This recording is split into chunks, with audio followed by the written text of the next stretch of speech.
morning, everyone. It's right at 9 o'clock. So let's get started. I love to start on time and end on time. So thank you for taking the time to join us today. I think you'll get value out of our time together. This will be less than an hour. That's my commitment to you. We'll get you out of here in less than 60 minutes. Eric, you got the waiting room.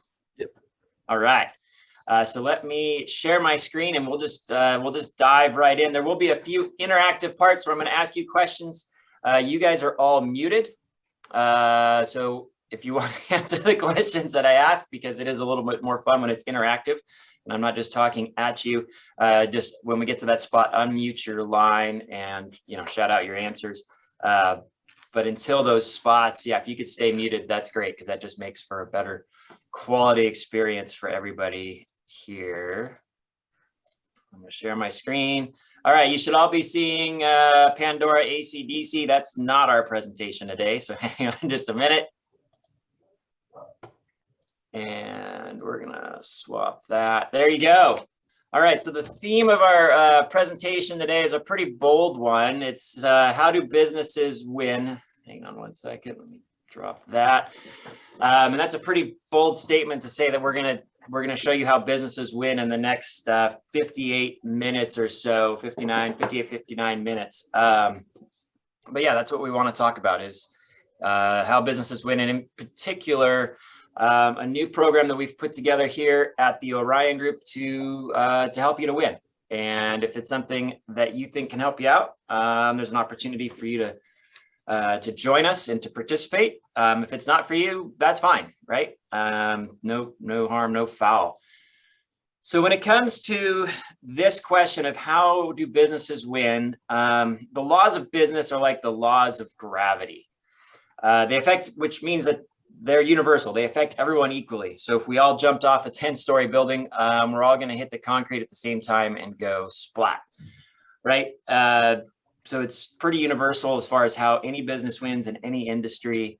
And what I think you would all agree, and what I've learned, is that success, interestingly enough, has nothing to do with knowledge, which maybe that's another bold statement. Success has nothing to do with knowledge. And I'll give you an example of what I mean. I bet everybody on this call knows how to lose weight, right? It's pretty simple. You've got to move more, you've got to exercise, and you've got to control your intake, your diet. It's exercise and diet. But the reality is at least 64% of the population is obese. So there's an example of where success has nothing to do with knowledge. All right, so let's dive right in.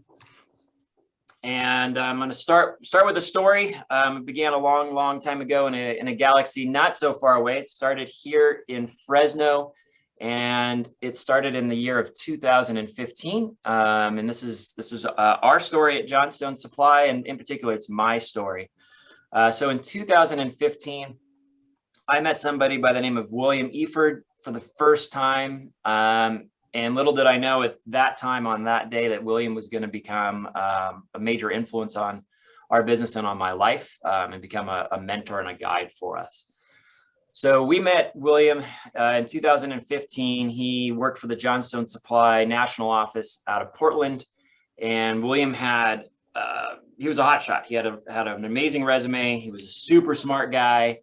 And his role was to help the different Johnstone groups to be more successful. So William came down in 2015 and spent a full day with my brother and I reviewing everything in our business. We reviewed our numbers, we reviewed our team members, our processes, everything we were doing.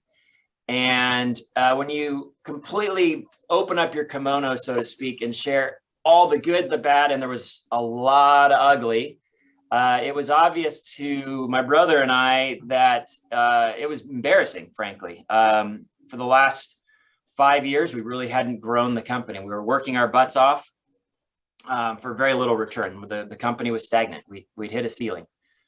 So at the end of that day, William turned to my brother and I, and he said, "Well, boys, are you happy with what you're getting?" And that was the beginning of many conversations. But he asked us that simple question: "Are you happy with what you're getting?" And over time, I came to learn 3 key insights, and I'm going to share those with you today. I learned those from William and from others that changed our business and frankly, changed my life forever. So here's an interactive part for you guys. Why did you go into business? I'm just curious. Why did you guys go into business?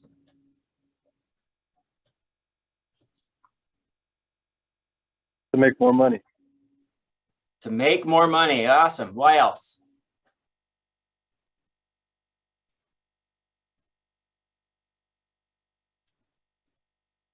To have the freedom from a 9-to-5. To have some more freedom. Excellent. To show my kids that I can do it. Oh, I love it. To show your kids that you can do it. Yeah. Thank you, Mitchell. Yeah. Wow. That's powerful. That's a really good one. I love it. Somebody else, one more. Give me one more reason that you went into business.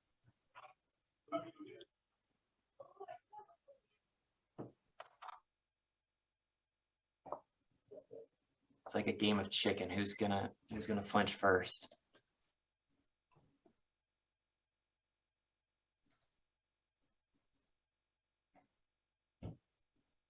All right, quiet group. No worries. All right, so for most of you, you probably went into business like me to make more money, to have more free time, and to be the master of your own destiny, right? To have control over your own destiny, to not be working for somebody else, to be working for yourself. So I'm curious, and this is more rhetorical. I'm going to walk through some things. In talking to our customers and talking to our clients, I run across the same, a lot of the similar challenges. You guys face very similar challenges. I mean, we face all of these same challenges here at Johnstone as well. One of those is low price competitors. I hear this from you guys all the time. And this is an issue that's as old as time, right? It's not a new issue, and it's probably not going away. Is how do you deal with all these guys that have super low prices out in the market? They don't know how to price their jobs. They're not making any money. They're probably going to go out of business in a couple of years, but they're still there. They're dragging the pricing down in the market. In addition to that is shrinking margins. It's not getting any cheaper to pay your people. It's not getting any cheaper to drive your vehicles, among many, many other things. All of these things are cutting into your margins. Are you making the margins you need to make in the business to be profitable and to reinvest in the business and to help it to continue to grow? This is probably the number one, right? Finding and keeping good employees. Really hard. It's been hard forever. I think it's harder than ever this year. Right now, incredibly difficult to find employees. In the past, it was, it was hard to find people that had HVAC experience. Now it's just frankly hard to find anybody to do any job. And then once you've got them on board, to keep them, to make sure they're happy and engaged and on board with what you're doing and where you're going. Differentiating your business. This might or might not be something that you think about, but I think about it. And to me, it's really, really important. So when I say differentiating your business and talk to our customers, a lot of times, and I ask the question, what makes you unique in the market? What makes you different in the market? And a lot of times, frankly, the answers aren't really that different. It's great customer service, or we've been in business for 20 years. And those aren't really true differentiators. When your customers, when a homeowner looks at HVAC contractors, they all look the same. It's like a herd of zebras. The zebras all recognize that they've got different stripes, but to somebody from far off that's not a zebra, for a homeowner, all the zebras look the same. And to the extent that you can differentiate your business and have a strategy to do that, that's going to help you to outpace the market and frankly to win. Growing your business. This is tough. And this is what happened to us in 2015. Between 2010 and 2015, we hit a ceiling. Our business wasn't growing. We were stuck. We were stagnant.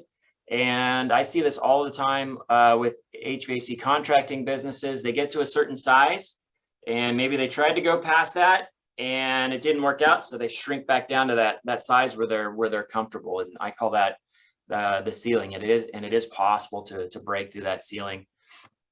And then this last one, You just don't have time to execute new things because frankly, you're so busy probably working in the business that you don't have time to work on the business. And that doesn't give you time to do new things that are what's going to help you to expand the business and to make it larger and more profitable. So the good news and the bad news is if you've hit the ceiling at any point in your life or in your business, that's normal. It's a normal part of life. It's a normal part of business. And the reality is that what got you to that point isn't what's going to get you past it. You have to do different things. If you don't make changes, nothing's going to change.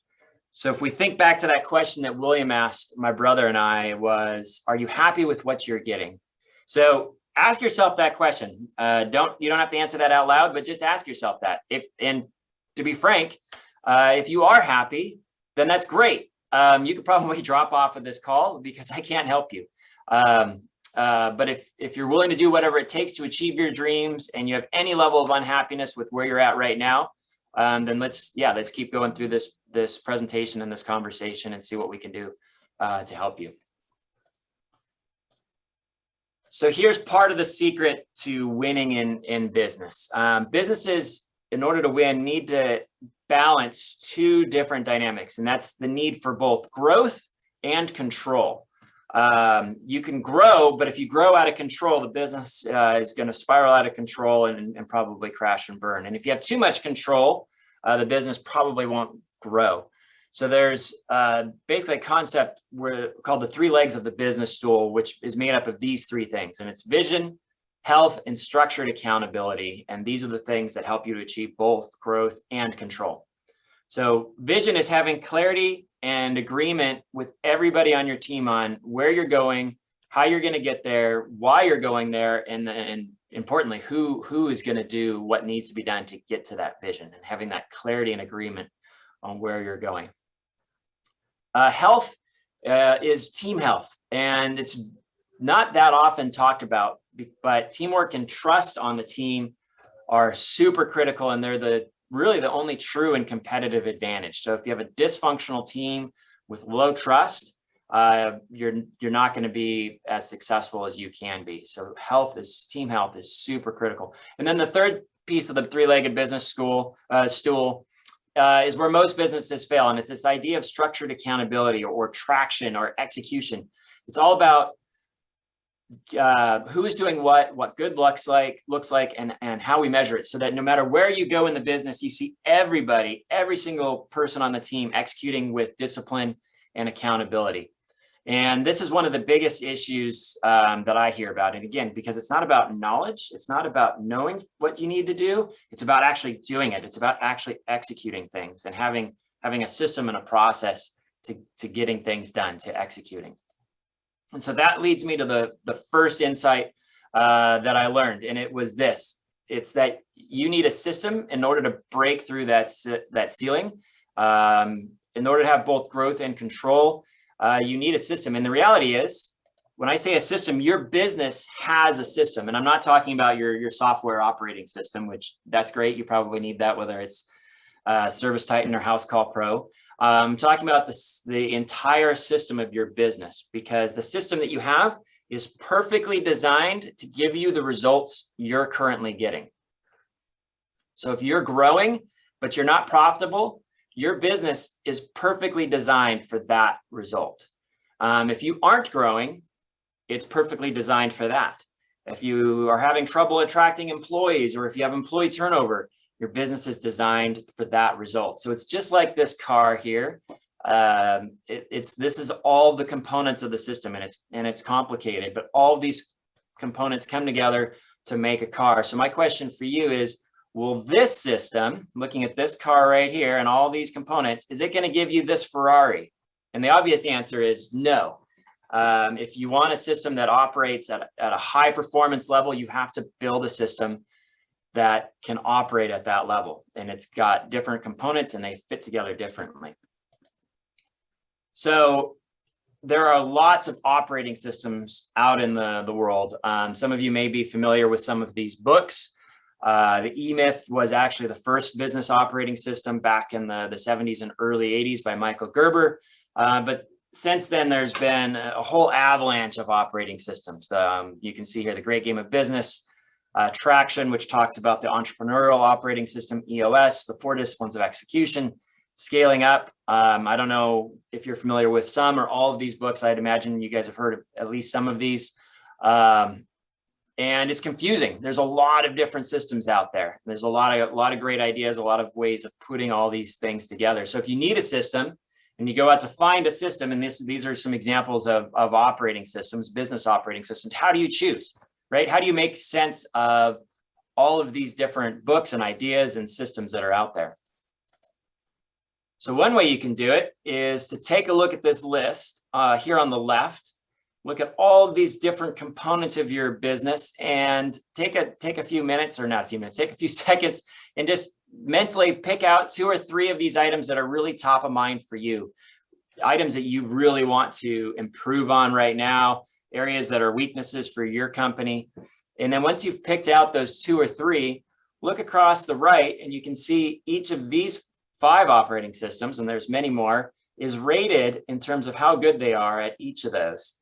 And, take a look and see if there's any one operating system that's perfect for what you need. And I would venture to guess that the answer is probably not. Probably not. There's no one perfect operating system. And I'll tell you a little bit about our journey. So we met William in 2015.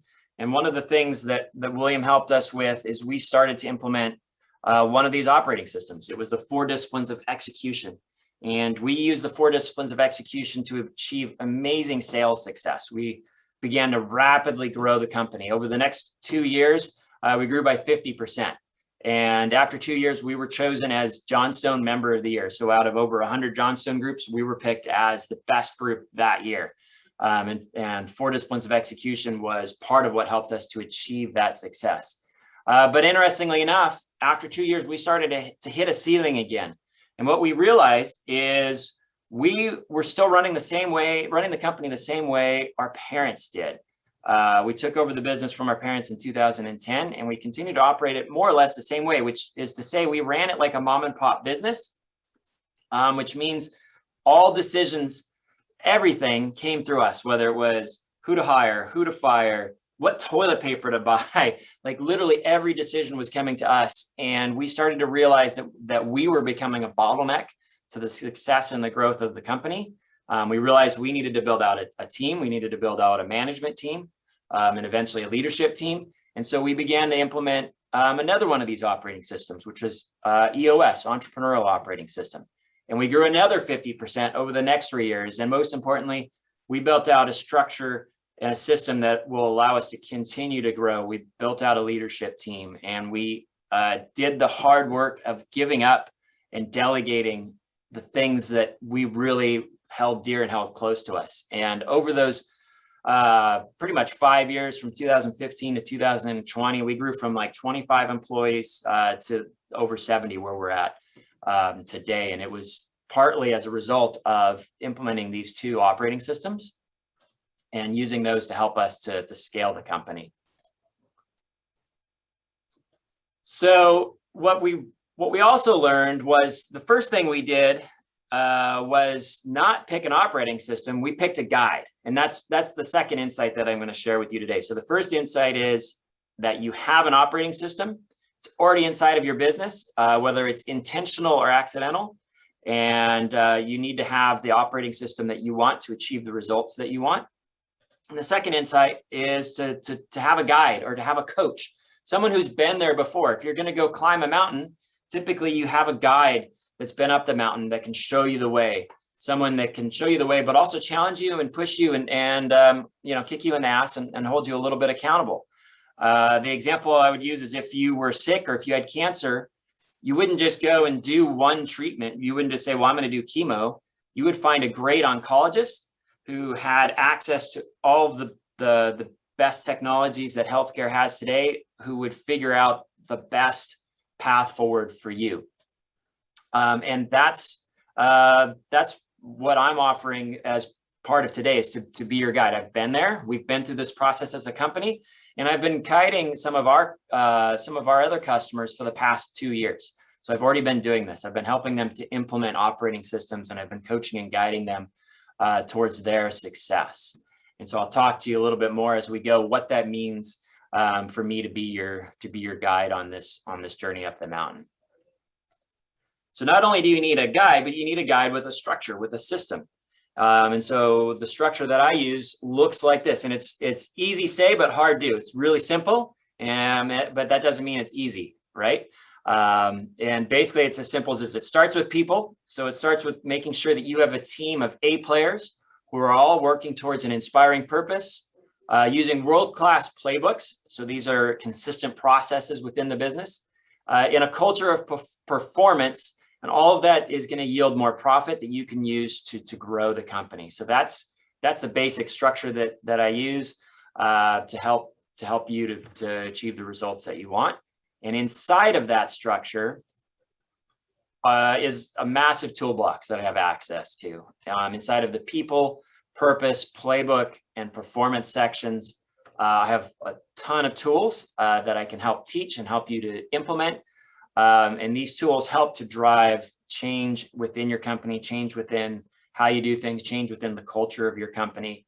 And obviously in the next 40 minutes that we have left, I don't have time to dive in and teach all of these tools. Frankly, it takes a couple of years to implement all of these tools inside of a company. But I do want to share with you kind of where it all starts. And this is, if you begin this journey with me and with us, it all starts with people. And in Jim Collins' book, Good to Great, he talks about how good companies become great companies. And the first thing that Jim Collins talks about is getting the right people on the bus and then getting them in the right seats. So it's all about the right people and the right seats, which is great. And Jim Collins does an amazing job of explaining why that is, and the companies that have had success because of that, and the companies that have failed because they didn't do that. But he doesn't tell us how to do it. He doesn't give us a tangible way to get the right people into the right seats. And here there's two tools that you can kind of see at a snapshot. The first one is a tool to make sure you've got all of the right people. And on the next slide, I'm going to dive a little bit deeper into that and discuss what that means by right people and how you figure out if you've got the right people. And then this here is, once you've got the right people, you've got to get them in the right seat on the bus, so the right seat in your company. And we do that with an accountability chart. But let's talk about right people. Let's talk about right people. So really where it starts is asking yourself the question, thinking about every single person on your team. How many of them are truly superstars, truly A players? And I'll explain what an A player is here in a minute.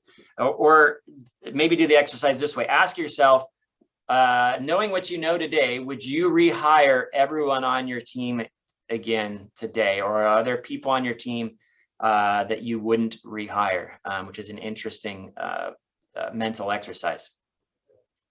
So what is an A player? What is a superstar? So it's on this axis over here is cultural fit, which we figure out through your core values. But the main idea is cultural fit. Cultural fit means people that fit your culture as a company. Every company has a unique culture. It's not good or bad. It's just that is the culture of the company. And I think you would agree, some people fit your culture better than others. And the goal is to have people that on a scale of 0 to 10 are all 10s as far as fitting in with your company and excelling in terms of the values and the culture of your company. On the other axis is productivity or performance. So in the job that they're in, whether that's as an installer or a dispatcher or a service tech, how well does that person perform? On a scale of 0 to 10, how well do they perform? And the goal is to have everybody that's in the upper right quadrant right here, people that perform at a high level, but also that are a great cultural fit, that really fit who you are as a company and are the people that you want to go into battle with, basically, right? No matter what it is. The people that are a cultural fit, these are the people that you would go and do anything with, whether it was this company or another company. If you went and started another company, the people that are truly a cultural fit, you're going to bring them with you regardless of what they know or don't know about the new company that you're forming. So these are your A players. These are your superstars. Then you've got what we call A potential. So these are people that are pretty good on core values, pretty good on productivity and performance, but they're just not quite up to the A player. And the goal is to coach these people, train them, guide them, give them feedback, and get them into this upper right quadrant. These are your A potentials. In this upper left quadrant here, and I've got much better names than, some people would call these B players. I've got better names. I'll share these with you. So these are people that fit your core values, they fit your culture, but they just don't really do their job really well. And so these are people you love to have them on the team. Everybody on your team loves them, but gosh darn it, they're just not that great at the job that they're in. I call these puppies, right? We love puppies, but sometimes they just get too excited and they pee all over your shoes. And that's what these guys are over here. So the question you have to ask yourself of these puppies, of these B players over here, is can they be trained? Can they be coached up to get over to be an A player? In some cases, the answer is yes. In some cases, the answer is actually no, they're never going to be great at the role they're in, but I've got another role. And maybe that's a better role for them. Maybe they're not a great service tech, but they'd be a great salesperson, right? Or a great comfort advisor. So you move them into that role, and now they're high performer in that new role. And sometimes you have to make the hard decision. Sometimes you don't have a seat for that person. They're a great cultural fit, but you gotta let them go. This bottom left quadrant, this is easy. These are people that are not a cultural fit. They're not a good performer. I call this quadrant, you can call it C players, I call it rats, because the reality is, what do you do if you shine a light on a rat? It's going to run away. And it's the same thing with people that are in this quadrant. If you shine a light on them and basically say, look, you're not a fit and you're not good at your job, and here's why, most of the time they're going to leave. And they probably already know it, but we need to shine a light on it and bring light of day to that. Sometimes just by shining a light on that, these folks will improve and recognize where they need to be. And sometimes they won't. So this quadrant I call rats. And that leaves us with this bottom right quadrant. And this is probably the most problematic area that I see in any of the companies that I help coach and guide. So these are high performers who are not a good cultural fit, right? So you can call these folks one of two things, or you can call them both. Bullies is one good word. The other might be terrorists.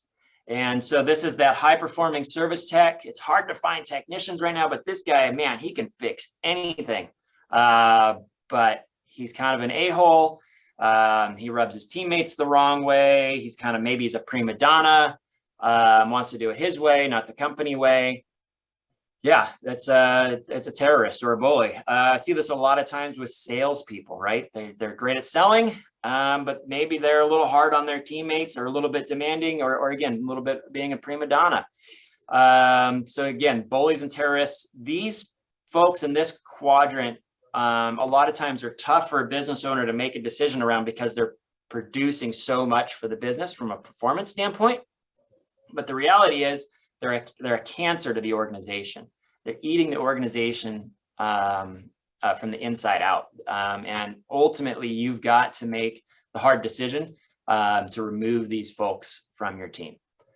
So that's in a nutshell, super fast. That's one of the tools. That's what we call the talent assessment, or the A player assessment, to determine if you've got all the right people in your company, and to continuously move people up to the upper right quadrant here to be A players. All right. So that was insight number 1 and 2. Insight number 1, operating system. Insight number 2, choose your guide. Insight number 3. Insight number 3 is to have a peer group. So to give you some insight into this, I'll share a quick story with you. When I was a teenager, I was in the Boy Scouts. And one year at summer camp, my scoutmaster, who was a tough old former Marine, grabbed myself and one other boy, who were the oldest boys in the troop, one morning, and said, okay, boys, we're going rappelling today.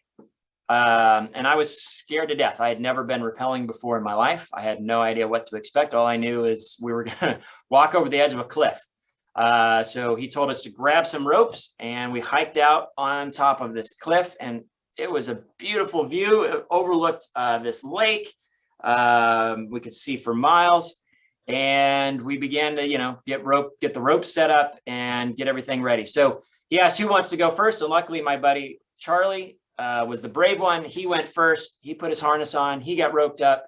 And Charlie was a natural athlete. He made this look easy. He just basically walked over the edge of the cliff and got down to the bottom and then walked around, hiked back up and met us up there and made it look like a cakewalk. And again, I was scared to death, but I didn't want to say anything. So they got me harnessed up. They got me and put a rope on me.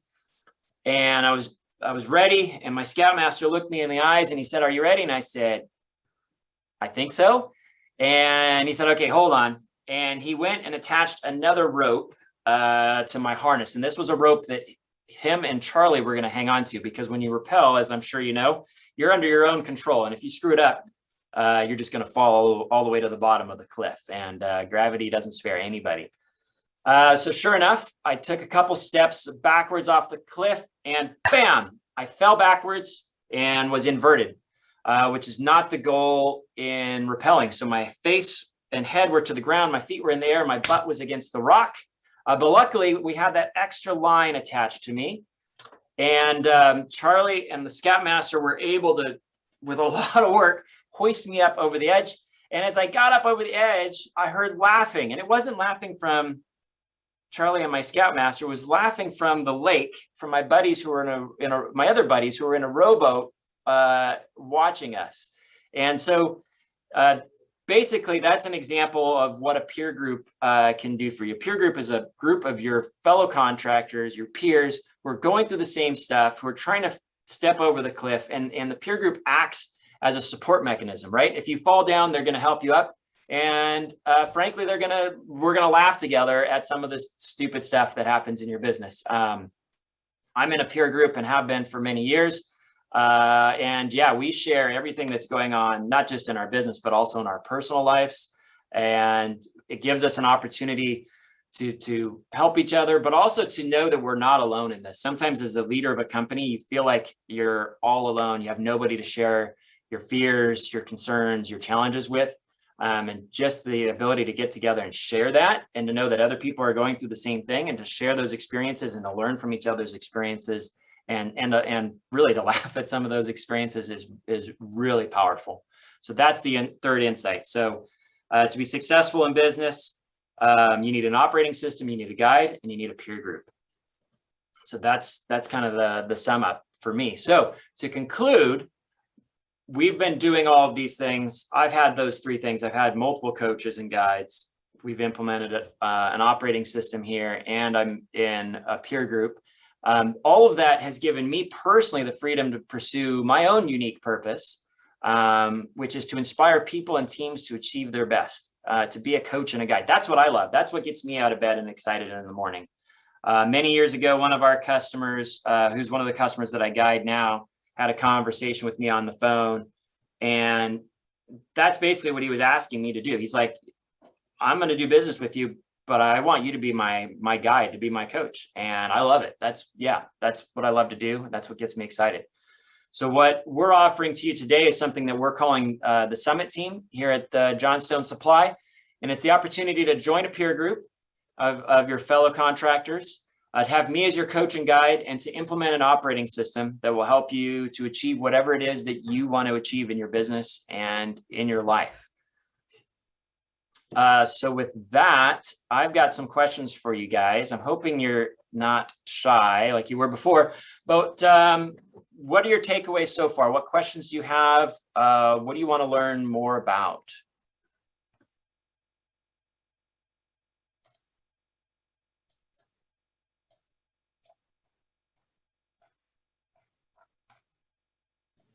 Operating system. Operating system. Okay. So what, elaborate. So what, when you say operating system, what do you want to know, or what do you want to learn more about? Say.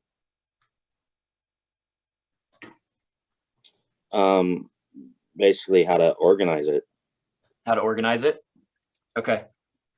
That's a great question. And that I can't necessarily answer on the call today, but that's what we would, and I'll show you on the next slide what the process looks like, but that's what we would help you to do, would be to implement an operating system in your company.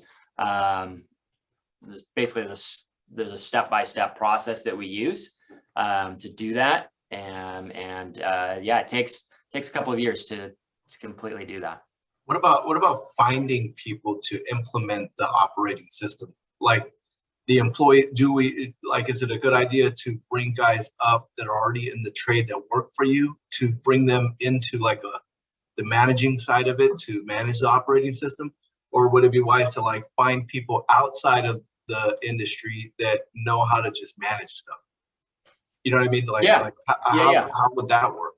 That's a great question. So I have a mantra that we use in both here at Johnstone, but also within the operating system, and it's structure first, right? So you build the structure you want first for where you need to be. So typically we would say, okay, where do you want to be in a year? And then what's the company structure you need for that? And then what are the seats that you need, and then we would define those seats and what success looks like. So once we know that, then we can answer your other question, Mitchell. So we know what you're going to need structurally in terms of the positions in the company, and we know what success looks like in each of those positions. So then the question is, will the people on your team, if you elevate them into one of those roles, will they be successful at that new role or not? And that's, we can look at that on a case-by-case basis. Sometimes the answer is yes, and sometimes the answer is no, unfortunately, right? So sometimes the people that have gotten you to a certain point are not the same people that are going to get you to the next level. Sometimes they are. It just depends on the person, and it depends how quickly they can learn and change and adapt as well, right? So if people that have gotten you to a certain point, if they have a mindset that's just, what we've already done, and they don't have an open mind to making changes, and both in terms of the company, but themselves, then they become a roadblock to that. So I don't know, that was a lot of words. I'm not sure if that answered your question, Mitchell. That was a good question. Not an easy, I don't think there's a silver bullet answer to that. All right. So, I guess the question is, where do you guys want to go that you're not going today, right? So ask yourself that. Where do you want to go that you aren't going today or not getting to today? And are you ready to climb your mountain, right? Are you ready to climb your mountain? So then the question you're probably asking yourself is, okay, that was all really high level stuff, Ryan. We get it. You have these 3 insights. So what is it exactly that we're proposing or presenting today? What's the process? And what does that look like? So we're putting together what we call the summit team. And I currently do this work, like you heard me say, I'm currently guiding some of our customers, and that opportunity is still available for me to be a one-on-one guide with you and your leadership team. If you are interested in that, let's take that conversation offline from this call, because that is an opportunity. What we're presenting today is basically, I've come to the realization that the one-on-one model is awesome. That's actually the best way to do this, but it's not a fit for everyone, right? Both in terms of the time and the investment and some other things. So we've created what we call the summit team, and we're putting together what we're calling a rope team with 6 non-competing contractors that are going to be a cohort or a team together to go through this process, right? To be that peer group together. And in order for that peer group to work, you've got to be able to share everything about your business and feel comfortable doing it. So that's why it has to be non-competing companies, right? So if you've got somebody sitting next to you who's your arch nemesis in town, that's not going to work, right? That's going to cause you to hold back. So the way the process works is we do a 2-day base camp. That'll be here in Fresno at our new training facility that's getting ready to open in the next couple of weeks. We do a 2-day base camp that's in person, 2 days back to back, October 26th and 27th. And that's where we teach the foundational tools and things you need to start implementing an operating system inside of your business. Then we get back together once a month on a Zoom call for 90 minutes to check in, share where you're at, see how things are going, answer questions, share challenges that people are having. And that's a very collaborative environment, that monthly forum. So people in the rope team are going to have challenges, and other people are going to help you solve those challenges or help give answers on what they've done tackle those challenges. Then once every 3 months, in place of the monthly forum, we'll do a quarterly catch-up. So we'll spend longer together. We're going to spend 4 hours together. When we start, I'm going to attempt to do that virtually. If everybody hates doing it virtually, we'll do it in person. But I think it's a little bit more effective and efficient because we've got people coming from different parts of the state to do that virtually. And similar to the forum, we'll use it as an accountability check-in to see if you're making progress or how you're making progress against your goals and against your the rocks that you set. And we'll also teach you some new tools during that quarterly catch-up. And then at the end of the year, we'll come back together in person for a 2-day annual summit to learn new tools, but also to refresh your plan in terms of where you're going to go for the next year. And then throughout that time, there's ongoing support. So you have access to me and our team during that whole time. We'll have a Slack channel set up where the rope team can ask questions and anybody can give answers and help each other out. So there'll be ongoing support during that time. So then hopefully the last question or the next question you're asking yourself is, what's the investment, right? What's the cost for this? What's the investment for this? And so my guarantee for you is that if you don't get value, you don't pay. So what does that look like? For the 2-day base camp, the investment is $19.97. Each company can bring a second person. So if the owner wants to bring one other person, that's fine. If the owner just wants to come on their own, that's fine as well. We discount for the second person. And you don't pay until the end of the base camp. So you bring a check for $19.97, and at the end of the base camp, if you feel it had value, you pay Johnstone the $19.97 for the base camp, and we continue forward with the program. If we get to the end of the base camp and you're like, yeah, that was great, but I don't think this is for me, that's fine. There's no cost to you. You got 2 days of training basically for free. If you decide to continue at that point, it's a monthly subscription of $497. So that's what the summit is. That's how it works. So the only question for you at this point is, where are you at? Are you in? Are you out? The roads of the world are paved with squirrels who couldn't decide. So I'd rather you be a hell yes or a hell no. You don't necessarily have to answer on the call. I know there's a lot of different folks on the call here today. We'll be sending out an email here shortly this morning with an application. And it's just a simple application. And the reason we're doing this as an application process is, again, we're going to collect everybody that's interested, and we don't and can't have competing companies in the same group. So the application process helps us to flesh that out and determine, who's going to be the best fit. For this first rope team, it's limited to 6 companies. So we've got a number of people on this call. For now, we're limiting this one to 6. Depending on interest, we'll start another one. Definitely going to start another rope team in January. And if there is a lot of interest right now, we'll start another rope team here in the short term.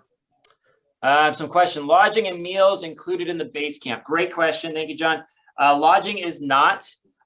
Meals, yes, meals are included.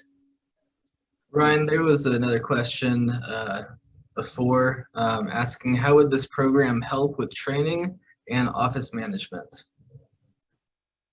Oh, I see that. Office management and training. I would have to understand what, you guys probably learned this with me. I answer every question with a question. I'd have to understand a little bit deeper what the issue is that we're trying to solve with that. What we mean by office management, I guess.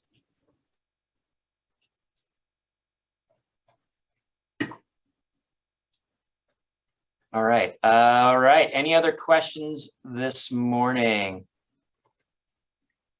Thank you, Christy.